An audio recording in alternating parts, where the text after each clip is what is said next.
A very short history of Islam.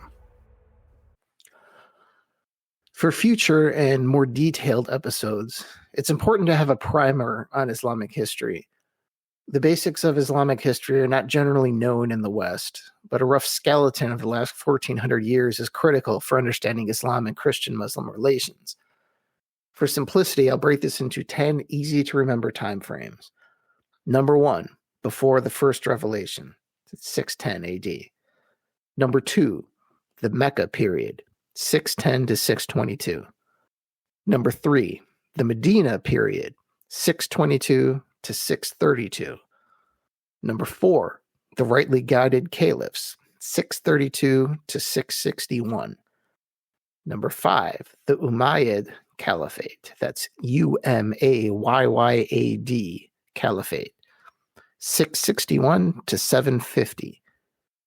Number 6, the Abbasid Caliphate, that's Abbasid, if you want to look it up later, 750 to 1258. Much longer time spans now.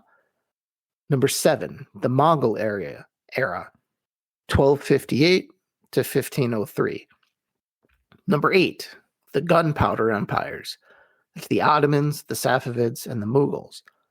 And that's 1503 until about 1800. Number 9, decline and colonization, the 1800s to 1918. Number 10, the modern century, 1918 to the present.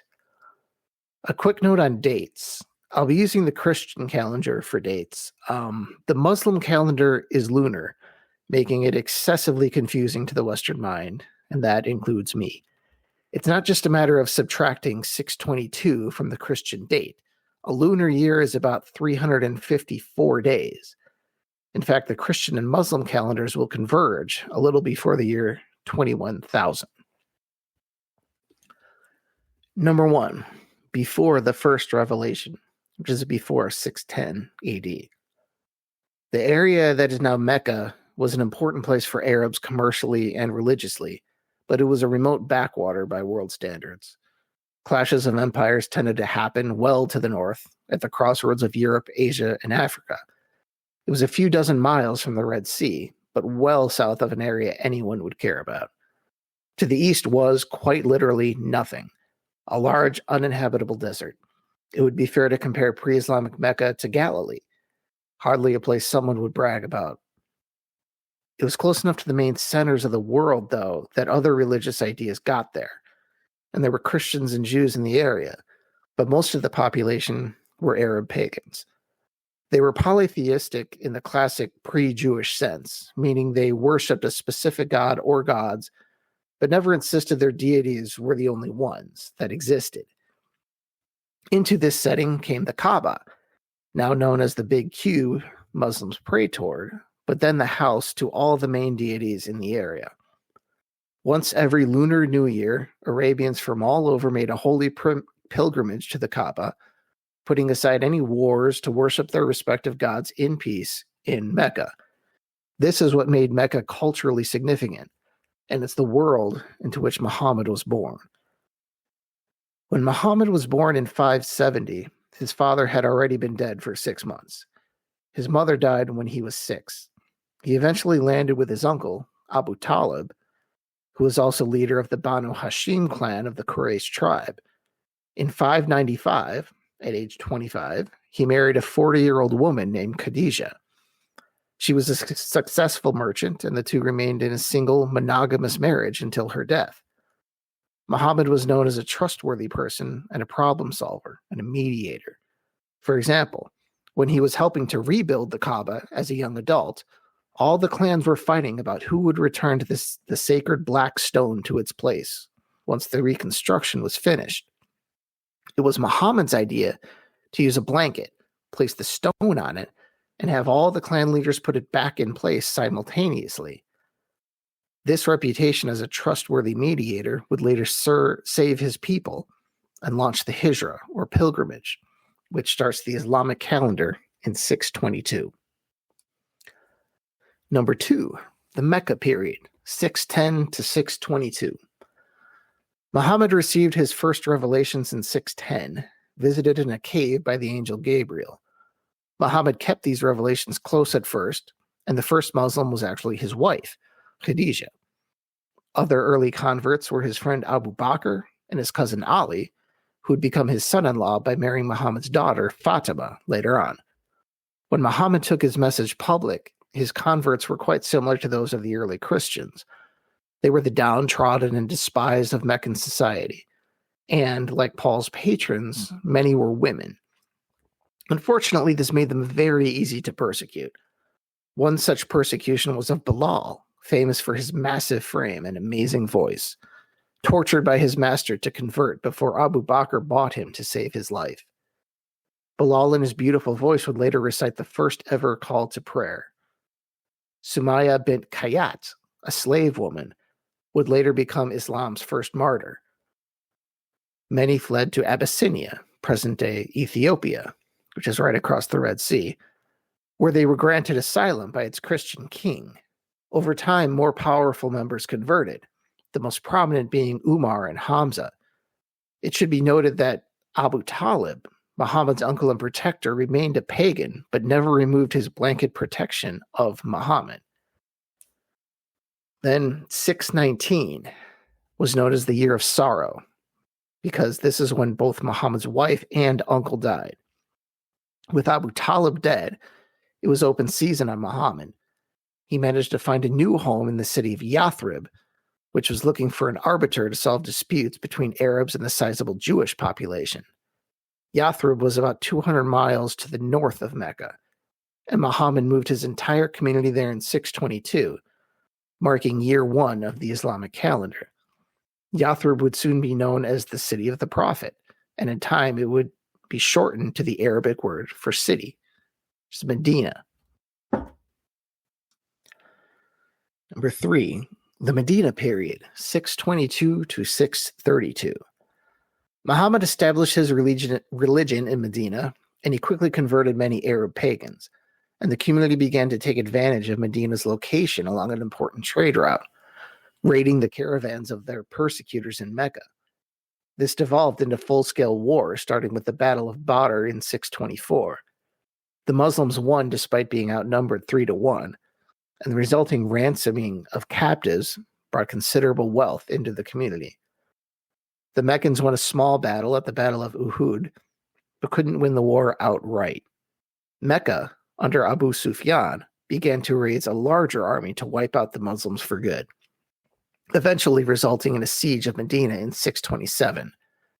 In what came to be known as the Battle of the Trench, Meccan cavalry proved ineffective against the fortifications, and the Meccans went home. It was after this battle that Muhammad ordered the killing of all men in the Jewish Banu Qurayza tribe. Depending on who you ask, it was either for religious or political reasons. The tribe allegedly tried to negotiate with the invading Meccans and attacked the city from the south. This was also the time Muhammad started taking on wives to cement alliances, starting with Abu Bakr's daughter Aisha, which is controversial by modern standards because she was very, very, very young when the two were married. In the end, Muhammad had an undetermined number of wives, but it was probably around a dozen. Eventually, a treaty was signed with the Meccans, but it quickly fell apart, and eventually the Muslims moved on Mecca itself in 629. Mecca surrendered without a fight, and Mecca has been a Muslim city ever since. Muhammad united the entire Arabian Peninsula under his religion in the ensuing years, and he died in Medina in 632. Number 4, the rightly guided caliphs, 632 to 661. Here are 4 names to memorize. Number 1, Abu Bakr. Number 2, Umar. Number 3, Uthman. Number 4, Ali. These 4 were the rightly guided caliphs, and during this time the caliphate had significantly more religious significance than the mostly political rulers that would follow them. The first successor was Abu Bakr, rather than the much younger Ali. This would be the birth of the Sunni-Shia split, but that wouldn't be solidified for a few more generations. So Abu Bakr reigned for 2 years, 632 to 634. When Muhammad died, there was no succession plan, and the frontrunners were Abu Bakr and Ali. Abu Bakr eventually won majority backing from the companions, and he became the first caliph. Abu Bakr's reign was short, about 2 years, but he set in motion several critical things that would be completed by his successors. He began to codify a written Quran, spooked by 500 Hafiz, which is someone who had the Quran memorized, dying in a battle. He also began invasions of the Sassanid and Byzantine empires to the north. Before Abu Bakr died, he appointed Umar his successor. He was the only one of the rightly guided caliphs who was not assassinated, meaning it gets way more interesting from here. Number 2, Umar, 634 to 644. Umar, U-M-A-R, is also sometimes spelled O-M-A-R. The first letter in Umar is actually a combination of an English O followed immediately by an Ein, which is a deep-throated ah sound that native English speakers, like me, can never pronounce well. For simplicity's sake, I'll just be saying Umar, spelled with a U. Anyway, Umar was a giant, both physically and mentally, and in personality as well. For any history lovers out there, he was an Arab version of Peter the Great. In his 10 years as caliph, Umar practically killed off the Sassanid Empire based in Persia. He bit off a giant part of Byzantium as well, including Jerusalem. His rule stretched from Libya in the west to Afghanistan in the east, from the Arabian Sea to the south, and into what is now Turkey to the north. He was a notoriously simple man, eschewing luxury and living in a simple hut, and he created something similar to modern social security. Umar was stabbed to death by a Persian while he led a group prayer. Number 3, Uthman. Uthman is almost universally considered the Ringo of this Fab Four, competent and talented in his own right, but no match for the gobsmacking talent of the others. He was a wealthy merchant with family ties to the Meccan elite. He expanded the empire a little bit to the east, but mainly maintained the area he inherited from Umar. He built the Muslim navy, but that would be used more by his successors. Uthman's main legacy is that he codified the final version of the Quran that we use today. Uthman was assassinated in his bed by Egyptian rebels. Number 4, Ali, 656 to 661. So Ali finally got his chance, but he never got to rule the United Kingdom. His entire rule was during a civil war with the Umayyad, who was ruling Egypt and what is now Israel, Palestine, Lebanon, Syria, and Jordan. Muawiyah was Uthman's cousin, but just as importantly, or at least interestingly, he was the son of the original Meccan Muslim hater Abu Sufyan, who had converted when Mecca fell. Ali moved the capital to Kufa in Iraq for strategic purposes, but he never regained control of the Western Empire. Ali was assassinated while praying by a Kharijite. They had no political motive. They tried to kill Muawiyah too. The Kharijites were basically a sect of violent Puritans, the intellectual ancestors actually of ISIS and Al-Qaeda. Number 5, the Umayyad Caliphate, Umayyad Caliphate. Muawiyah was the first caliph of what became known as the Umayyad Caliphate. Islam was out, family was in. This was to be a hereditary dynasty, ironically locking in the family line of Islam's most notorious oppressor as a supposedly holy Muslim ruler. Not that there wasn't a fight. In 680, the second Umayyad caliph, Yazid, was directly challenged by Hussein, Muhammad's grandson. Hussein fought perhaps the most epic last stand in history, and most of his family died along with him. This was the real birth of the Sunni-Shia divide, and the Shias still believe in the primacy of Muhammad's family and commemorate the Battle of Karbala every year, which is where that last stand took place. Just type the word Ashura, A-S-H-U-R-A, into a search engine. Click on the images and you'll see some wild stuff. Warning, that's not for kids. It's pretty violent. This era's rulers expanded the empire west and over the Mediterranean, bringing what is now Spain into the empire. Number 6, The Abbasid Caliphate, that's Abbasid, 750 to 1258. The Abbasids, descendants of Muhammad's uncle, overthrew the Umayyad dynasty in 750. They would eventually center their caliphate in the new city of Baghdad, which would become a magnet for the world's intellectuals and the center of the Islamic Golden Age. The Umayyads did not die, however, and set up a parallel caliphate in Cordoba, Spain. This period contrasted vividly with the Dark Ages in Europe, and scholars of all religions came to Baghdad to translate the world's knowledge into Arabic. Modern mathematical terms like algebra and algorithm date back to this period, and Baghdad resurrected the philosophy of ancient Athens in the Arabic language. The Abbasid kingdom eventually fell into several parallel caliphates like the Fatimids in North Africa. This is where Saladin came from. This was also the period of the Crusades. The Crusades established the religious battle lines for years to come, with the dividing line ebbing and flowing between Europe and the Middle East. Number 7, the Mongol Era, 1258 to 1503. During the Crusades, there were rumors across Europe of a great king in the East, a Christian king who would put Muslims to the sword and rampage across Muslim lands. They were half right. Genghis Khan was no Christian, and neither were his descendants who tore through a divided, weak Abbasid caliphate. In 1258, the Mongols sacked Baghdad, which was declining as an intellectual center, but still a critical depository of world knowledge. The Mongols destroyed the libraries, throwing all of the books into a river like drunken apes. This wasn't just a disaster for Muslims. The whole world may have lost something incalculably valuable. The horde eventually receded, and the Muslims got the last laugh. The conquerors converted to the religion of the conquered. Khan is now a common Muslim name, particularly for those from the Pakistan area. The Ottoman Turks began to rise in the West, taking Constantinople in 1453. Muslims were expelled in Spain in 1492, but the faith branched out into sub-Saharan Africa and Southeast Asia. Number 8, the Gunpowder Empires, the Ottomans, the Safavids, and the Mughals, 1503 until about 1800. Ottoman Empire. By far the most prominent, long-lasting, and significant of the three empires, the Ottoman Empire started with the unification of Turkish principalities in Anatolia, the landmass which is now known as Turkey. By 1453, the Ottomans had taken Constantinople and pushed into Europe at a furious pace.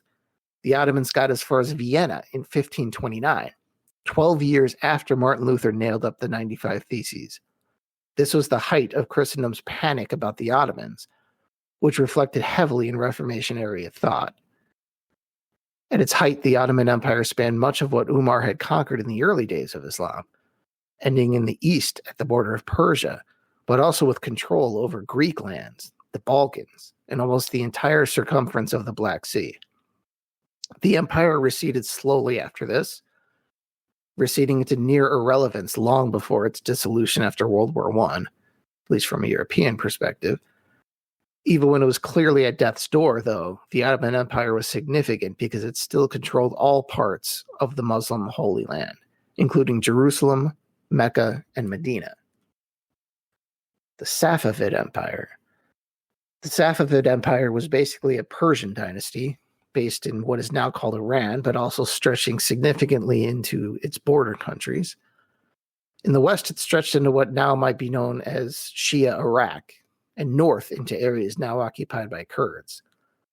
The eastern border runs through the middle of Afghanistan and parts of western Pakistan. This was the birth of modern Persia, or Iran. Just a note here, Persia and Iran are almost the same thing. Persian is an ethnicity, and Iran is a state composed of more than Persians, but mostly Persians. Anyway, the significance of this kingdom is more religious than anything else. It created a safe haven for Shias, and in this case, Twelver Shiism. I'll explain that in a later podcast, but the gist of it is that there were 12 imams, or religious leaders, dating back to Ali, the first one, Hassan the second, Hussein the third, etc. The 12th imam went into something called occultation in 869, and will return with a figure called the Mahdi during the second coming of Jesus. Twelver Shi'ism to this day is the national religion of Iran. Then the Mughal Empire. This is probably the most significant empire that Western history students never learn about. It was founded by a descendant of Genghis Khan, and like the earlier Mongols, the original Mughal warriors were a steppe people that swooped into the lands of more settled peoples and overwhelmed them with martial skill and ferocity.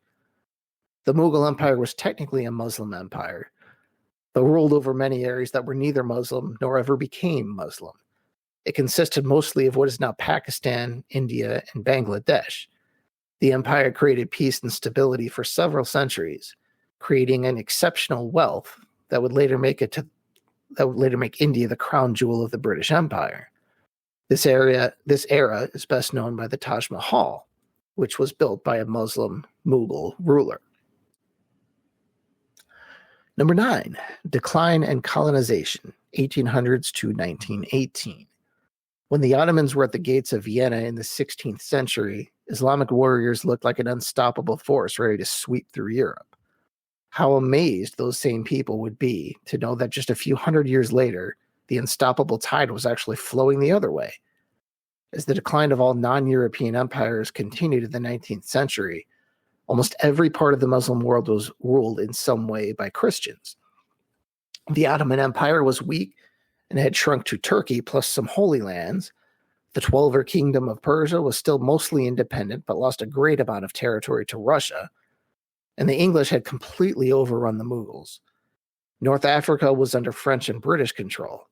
The more recently Islamized Southeast Asia, what is now Malaysia and Indonesia, was ruled by the British and the Dutch. By 1918, when the Ottoman Empire dissolved after World War I, former Ottoman territories such as Syria, Palestine, Transjordan, Iraq, and others were ruled by Christians. At least the holy cities of Medina and Mecca remained Muslim, under who would later become the founders of Saudi Arabia. But even then, Ibn Saud owed his throne, in part, to the British. Number 10, the last century. Following World War II, many Muslim states gained independence, but had to deal with the legacy of their colonial past. This led to a love-hate relationship with modernity and laid the grounds for Islamic fundamentalism. Whatever Islam was, it was indigenous, and it was seen by many as a tool for reclaiming a culture with too much unwanted Western influence. The prism for this became the conflict with the State of Israel, founded in 1947. This only led to more humiliation, though, and Israel not only existed and prospered, it annihilated the entire Arab world in successive short wars in 1967 and 1973. The old Sunni-Shia war never died down either. The same conflict that started with Abu Bakr and Ali is still being fought. Ali is Iran, Eastern Iraq, Syria, and Lebanon. Abu Bakr, or also Muawiyah, is Saudi Arabia, Turkey, the United Arab Emirates, and other Sunni states. So there it is. Islamic history in less than a half hour. Pretty efficient, huh? Congratulations, you now know more about Islamic history than 90% of people in the Western Hemisphere.